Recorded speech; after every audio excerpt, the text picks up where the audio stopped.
Kaufman is Alive. I look at comic books new and old. Today I'm looking at a new comic book, Spider-Man and Wolverine #1 by Marvel Comics.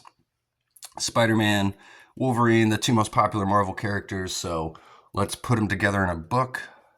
Pretty smart idea by Marvel if you ask me, even though we've got like 5 different Wolverine books and 10 different Spider-Man books going on right now.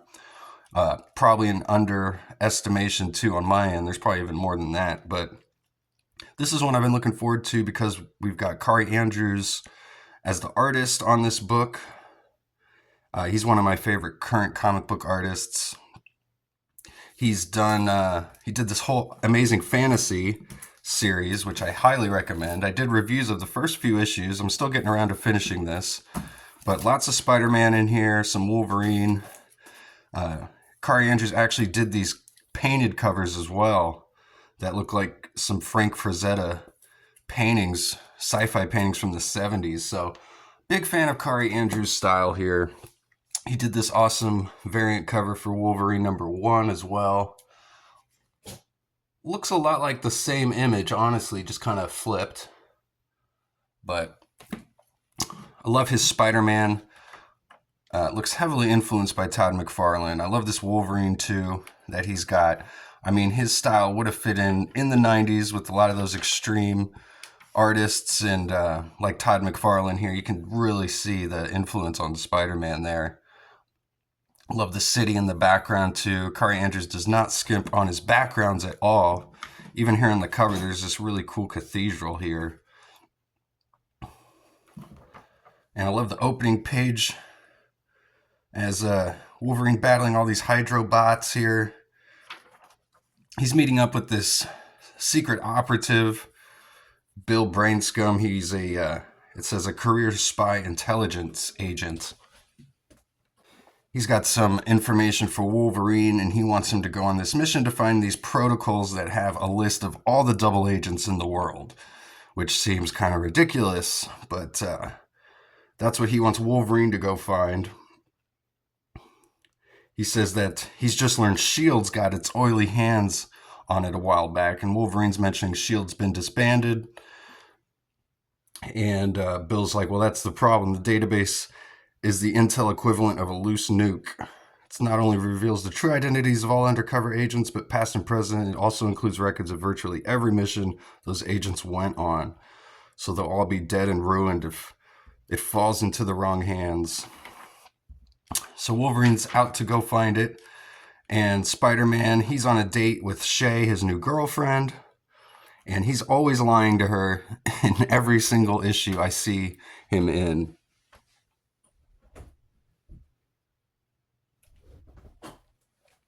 He's always lying to her about where he's going. In this issue, he's going to get grabbed by Wolverine. He explains to Shay that he's just a friend from work. So she doesn't look too happy there. But Peter is explaining to her that his parents have been secret agents. I figured out why your life is such a dumpster fire, she says. He says in his own head, because I'm secretly a superhero. She says, this stems from your childhood, Peter. Your parents, by the way, who you never talk about. Peter says, well, they were secret agents who were killed in the line of duty. And she's like, see, exactly. You still won't tell me what's going on here. Not realizing that he actually is telling her the truth. So we get Spider-Man and Wolverine here teaming up to go find these protocols as Wolverine grabs Spider-Man here. They get to the S.H.I.E.L.D. helicarrier, but they're met by Kraven and Omega Red, 2 Russians, villains of Wolverine and Spider-Man, respectively. Now, this is one thing. We do learn that this takes place in current 616 continuity, because we learned that S.H.I.E.L.D. doesn't exist. I was kind of worried this story might not take place in continuity, like the Wolverine Revenge series that just came out by Greg Capullo and Jonathan Hickman. That turned out to not be in continuity. Omega Red was a part of that as well.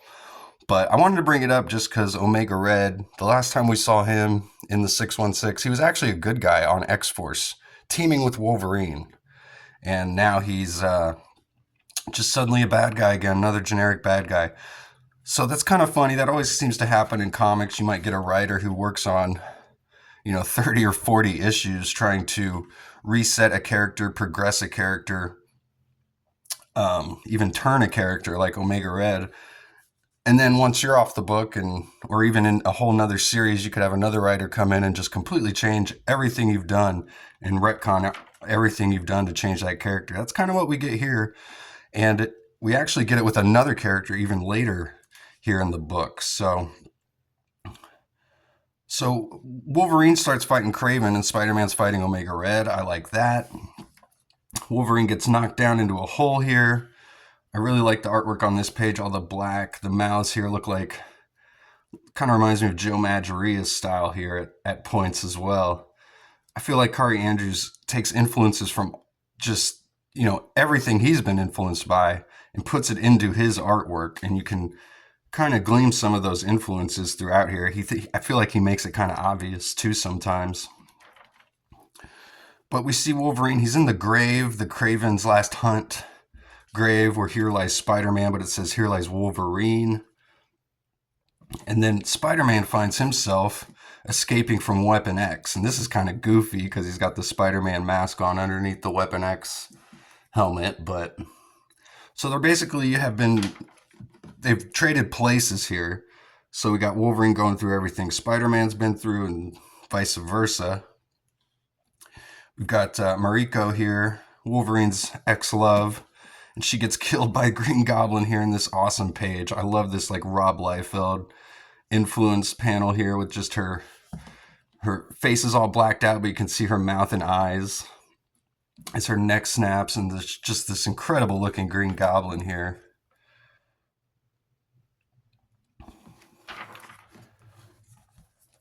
We get this awesome page where they've switched places, so Spider-Man is in the Mark Silvestri X-Men cover here in Wolverine's spot, and Wolverine's on the Spider-Man cover with Venom here, switched up. We got Spider-Man in the adamantium. It's liquid metal melted all over him. So they're kind of experiencing each other's pain here, basically. Spider-Man realizes this isn't right. Something's going on here. They've got these giant cable guns. That is cool. I love the Zipatone color too that Kaare Andrews employs here. Or I guess it's probably the colorist. I should probably shout the colorist's name out. Brian Reber, who's probably doing all that. Travis Lanham is the letterer as well. We got Mark Guggenheim doing the writing. So Spider-Man, I love this Spider-Man face. That looks like a Todd McFarlane Spider-Man. So we figure out it's Mysterio here. I love the way they depict the helmet on here. The way it's drawn and colored. It's so different from how it's usually done. But it actually kind of looks like a mirror. But again, this is another character who had reformed, but Spider-Man mentions, let's see what he says here. He goes, I thought you cleaned up your act. And he goes, I certainly tried. At the end of the day, though, I was made an offer I couldn't refuse. Spider-Man says, I'm a little more than disappointed, Quentin. And he just punches him right in the face there. And Spider-Man's able to find the protocols. I love this. He's breaking into the computer here to find these protocols. That's a cool pose. I like that. And he comes upon his mom and dad, who got mentioned earlier in the book. So a bit of foreshadowing there, but looks like they're dancing, but if you look closely, they're actually fighting. He's throwing a punch, she's throwing a kick. This guy's got his tooth knocked out.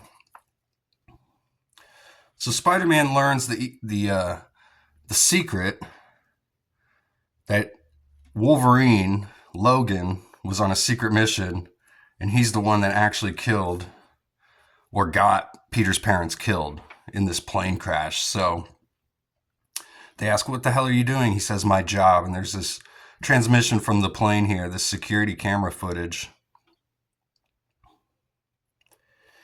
And Wolverine, he was fighting Omega Red and Kraven, and they just disappear. And then he starts looking for Parker. Spider-Man comes up from behind him, kicks him in the back, and says, "I'm going to kill you." Just an awesome splash page to close. Spider-Man with revenge on his mind here. Can't wait for issue 2, where it looks like we're going to get these two battling each other and probably some answers to everything that's going on here. So this was one I was really looking forward to, and it did not disappoint. Kaare Andrews, just such a fantastic artist. I just love his exaggerated poses and his big hulking figures, exaggerated figures, big muscles. He draws really sexy women too, which we really didn't get in this issue. So hopefully we get that in some future issues. And I hope this goes longer than 5 or 6 issues. I don't know if this is a ongoing series or not. If not, they need to get Kaare Andrews on an ongoing Spider-Man book ASAP, in my opinion. So thanks again for watching. I'll see you guys on the next one.